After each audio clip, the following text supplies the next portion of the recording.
Welcome to Marketplace Finds, where we show off some crazy and interesting cars for sale, judge what we think of the price, then order it in our tier list. Give me a hell yeah! On some rare occasions, looking through the cesspit of Facebook Marketplace, we get some actually decent cars for once, and this time it's this 1966 Volkswagen Baja Bug. This thing is so aggressive, it looks like it's ready to slap your Tacoma and pants your Bronco just for existing. It's somehow street legal, and looks like it would rather run over a Prius than share the lane with one. The front end is all tubular frame and has massive long travel suspension sticking out the hood like it's never skipped leg day. They're remote res shocks with some beefy limit straps, meaning this thing can hit jumps hard enough to compress your family tree. And unlike your buddy's build on Craigslist, this isn't zip tied together with hopes and Harbor Freight tools. It's apparently professionally built, and considering it's only got 1,000 miles since being built, you know it's not clapped out. The interior continues with the tube framing, which is great considering the body is probably made from asbestos and paper mache, but at least you'll be safe in any mishaps. There is some red carpet throughout and a full metal dash because comfort is for cowards. Now,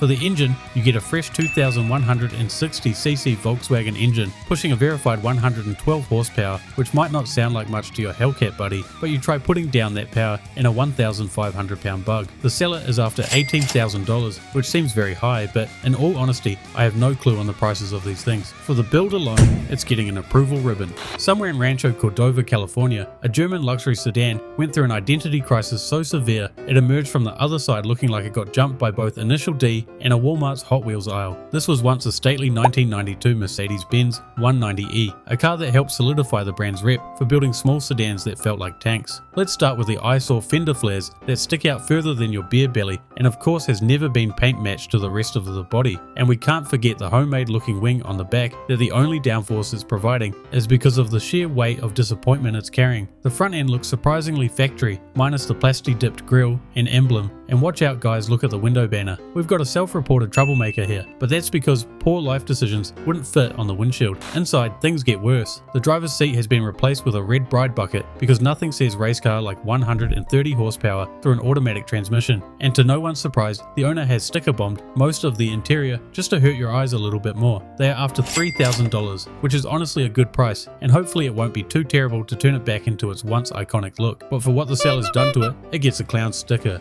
This ain't your granddad's Julie. This is a rolling flex wrapped in candy apple rage, stretched longer than your ex's apology text and slammed lower than your standards after 2 AM on a Saturday. What you're seeing is a 1994 Chevy 3500 crew cab that retired from the worksite and went straight to the body shop. Now bear with us on the photos as the seller seemingly took them on a Nokia, but I can say the candy apple red looks clean and shiny enough to even win first place at a truck competition. It's been tastefully lowered, and by tastefully I mean low enough that it looks good but not too low, where you chuck a couple of hogs in the back seat and all of a sudden you're bottoming out over speed bumps. The spiked lug nuts have to go though, because that really screams compensating on such a clean truck. We only get one photo of the beast under the hood, and it's a good old 454 big block, so there's plenty of torque to get all 4 of the tyres at the back singing. Inside, it's a tale of 2 vehicles, as up front there's freshened up vinyl benches in a fairly stock looking interior minus a new steering wheel, but in the back it's more of a Greyhound bus vibe. All I can say is whatever that trophy was for must have been exterior only. The seller is after $16,000, which I honestly thought was a bit too steep, but someone else has just bought it, so it can't have been too bad. Next up we have a 2018 Tesla Model 3 Pikes Peak PTSD edition. You ever wanted a car that's smooth, silent, and a beacon of modern efficiency? Well, this ain't it, as it's been gutted, caged, plexiglassed, and it's ready to throw hands at a time attack event. Let's talk about the diffuser. It looks like it was stolen off a Le Mans prototype and then installed by someone whose only tool was spite. It's wide enough to pick up Wi-Fi from space and low enough to decapitate a garden snake. The rest of the body is basically stock minus a few battle scars and has an Advan wrap all over it to hide the smaller dents and scrapes. On the inside, the vegan leather seats have been replaced with some racing buckets, and there's a roll cage, no insulation, no carpet, and basically no comfort. So if you were thinking this would make for a great daily driver and track weekender, I'd be looking elsewhere, which makes the seller's asking price even more insane, being $29,000. I know Tesla's in a pretty bad spot right now. Ladies and degenerates, feast your eyes on the final form of every bad mod decision from the early 2000s, all crammed into one wheezing V6 Mustang with more lights than a Grow Lab. Listed as a donor car only, this thing's already donated its last ounce of dignity and is now just looking for someone dumb enough to give it a second chance. Let's address the obvious, Lambo doors. Yep, vertical doors on a 190 horsepower V6 Mustang, because nothing screams delusion like supercar doors on an economy car. And then there's the body kit. This thing looks like it was zip tied together from 4 different eBay sellers and has a bunch of tribal flames painted over it that give a 2003 Dell screensaver meets Guy Fieri's shirt vibe. Inside, you're greeted with even more blue LED glow, probably enough to trigger an epilepsy warning. It's even got racing harnesses strapped to seats in a car that couldn't beat a Prius in a drag race. The seller wants $3,500 for this donor car, which is funny since the only thing this thing's donating is secondhand embarrassment. For that price, you could buy a clapped out Crown Vic,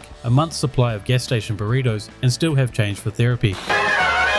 Feast your eyes on the most bootlegged Batman ever painted, probably with a can of Rust-Oleum and zero clear coat. This masterpiece of a mural is painted on a 1974 Monte Carlo by someone who definitely got detention for doodling on their desk and who probably smelt their glue stick a bit too much. He's got that "I've seen things" stare, probably from watching the body rot happen in real time. The rest of the body has some stories to tell too, as from the front you're greeted by a hood so rusty it looks like Gotham's crime rate was sprayed directly onto the metal. And under all of that is the world's most faded LA Dodgers logo, faintly ghosting through the rot like a spirit that refuses to leave until someone wins a pennant. This thing's rocking chrome wheels that shine just enough to make you wonder what the rest of the car's excuse is, and the paint on the sides is holding on like a Dodgers fan in the 8th inning of a blowout, loyal but tired. Inside is pure luxury. If your definition of luxury is furry smurf upholstery, there's sun-faded plush toys and the kind of air quality you can chew. So for $6,500, you can own this rolling tribute to Batman, Dodgers baseball, and Urban Decay. This ain't your grandpa's country club cruiser. This is a 6-passenger lowrider Flexmobile with a Chevy 3100 front end, built to let the HOA know you're too rich to care. It's a 2025 custom-built easy-go golf cart, and it's slammed harder than your cousin at spring break, riding on a full air ride system, so you can raise it up for church or slam it to the pavement when racing peasants in their normal golf carts. It's got just enough fake crust to look vintage, but you can tell this wasn't pulled out of a field. It was sculpted in a garage by a guy who's definitely got a tattoo gun and a sandblaster, and in all honesty, they did a great job. The interior is simple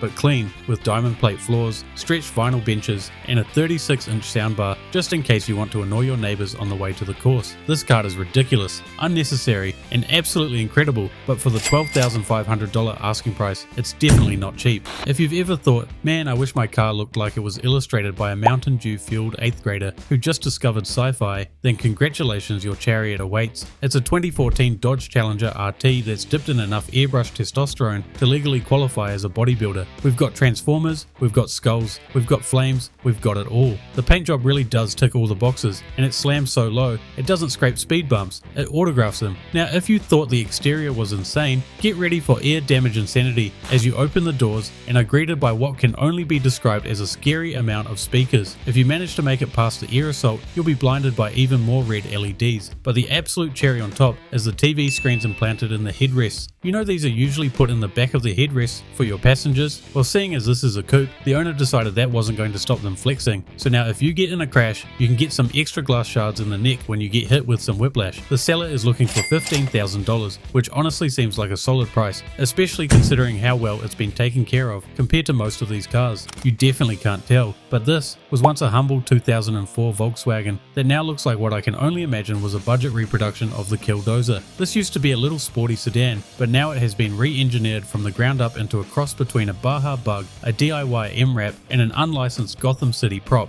Everything has been cut, flattened, boxed, and welded like the owner thought the zombie apocalypse was coming next week. The hood looks like it doubles as a barbecue pit, and the front fenders are basically aggressive suggestions at this point. The back end has been cut down to a truck conversion, including a gate, and it's complete with quad taillights that look like they were yanked off an off-brand Batmobile. On top, it's got what I can only imagine is supposed to be a roof rack made out of the highest quality rebar, and even better is that it's connected to the world's longest light bar. Even crazier is that whatever madman built this on the outside continued it on the inside, as we've got bucket seats, racing harnesses, and even a roll cage. The seller is looking for $6,000, and I think we all know it's not worth that, especially considering in a year or two the rust is really going to start showing. Introducing the 1975 Chevy P20 ice cream truck straight out of Brooklyn by way of the apocalypse. This rolling freezer looks like it served its last cone around the time disco died, but somehow it's still here. The sign proudly says Ice Cream Bodega of Brooklyn, but the paint says I once got into a fist fight with a tree and lost. On the outside you've got a full patina of flaky white paint that's peeling like a sunburned tourist in Coney Island, with some faded purple stripes that look like someone tried to repaint it using chalk and sadness. There's enough rust on this thing to legally qualify as iron ore, and as an added bonus will be flaking off into customers' ice cream for an iron boost. It unfortunately doesn't get any better on the inside, as we're met with the nuclear fallout shelter fused with the metal dumpster where everything is just steel, dirt, or despair. At least it's still got the original freezer chest, which is probably capable of keeping things cold, provided those things are your expectations. For $6,000, if you're into nostalgia, tetanus, or unlicensed refrigeration, this truck delivers all the way from the past, with no brakes and a melting drumstick. Redneck Engineering has done it again, as here we have a mixture between a 70s farm truck and a 60s economy coupe. This Franken Beetle clawed its way into existence using a K20 chassis, a 350 V8, and probably too many beers. Gone is the dainty, rear engine charm of the original Bug. In its place we've got a fully exposed, big block V8 that looks like it was yanked from a tractor mid-cardiac arrest and dropped in front of this shell like a mechanical colostomy bag. It's got heaters, a radiator the size of a gate, and enough open wiring to keep OSHA up at night. The body's holding on for dear life with rust spreading like gossip in a trailer park, but let's be real, this thing is pretty badass. Like, you can't tell me this thing wouldn't be stupidly fun to rip around the mud pits on those huge tires, and even the interior looks mostly put together. The seller has it listed for $4,000, and considering it's got the 350 V8 plus it's mounted to a turbo 350 transmission, you really can't go wrong. Up next is this 1974 Suzuki 750 that started as a motorcycle and somehow ended up looking like a Cold War era stealth drone built by a high school shop class with a fiberglass budget and no adult supervision. Someone took a perfectly functional Suzuki motorcycle and said, you know what this needs? A nose cone sharp enough to open Amazon packages from across the garage. Honestly,